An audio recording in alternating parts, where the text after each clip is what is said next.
સમાચારમાં આગળ વધીએ તો રાજકોટ શહેરના વર્ધમાન નગર વિસ્તારમાં બેનરો લાગ્યા અને વિધર્મીઓ તેમજ પરપ્રાંતિયોને મકાન ભાડે આપવા તેમજ વેચવા માટે સખત મનાઈ ફરમાવતા પોસ્ટરો લગાવવામાં આવ્યા છે। આ પોસ્ટરો વર્ધમાન નગર એસોસિએશન દ્વારા લગાવવામાં આવ્યા છે।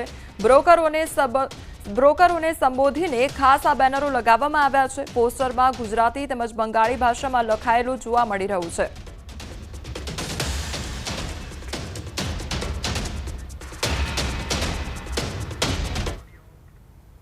રાજકોટ શહેરના વર્ધમાન નગરમાં જે પરપ્રાંતિયોને લઈને એક બેનરો લાગ્યા છે।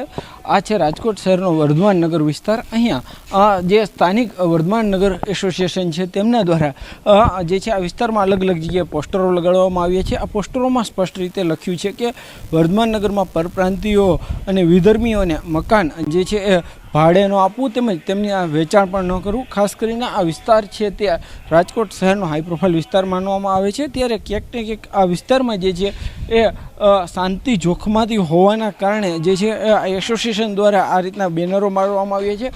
ખાસ કરીને અલગ અલગ બે ભાષામાં આ બેનર છે તે લખવામાં આવ્યા છે।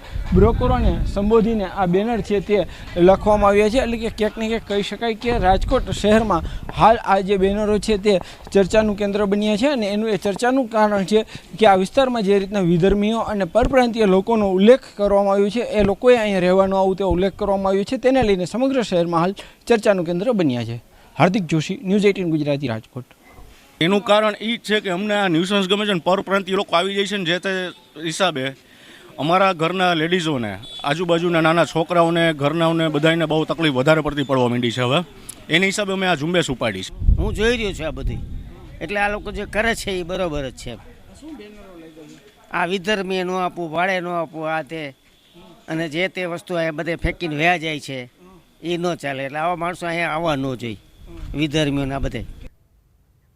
પશ્ચિમ કચ્છમાં એસએમસીની સતત બીજી મોટી કાર્યવાહી। ભુજના એ ડિવિઝન વિસ્તારમાં ખેંગાર પાર્ક નજીકથી સ્મિત ઠક્કર ઝડપાયો। પોલીસે તેના પાસેથી તપાસ દરમિયાન 2 કરોડ રૂપિયાનું આઈડીમાં બેલેન્સ શોધ્યું અને અગાઉ માંડવીના ત્રગડી ગામે એસએમસીએ કરોડોનો દારૂ પકડ્યો હતો, જેના કારણે સ્થાનિક પોલીસમાં મોટા ફેરફાર થયા હતા। હવે ભુજના સટ્ટાકાંડમાં પણ પગલાં લેવાશે તેવી શક્યતા સેવાઈ રહી છે।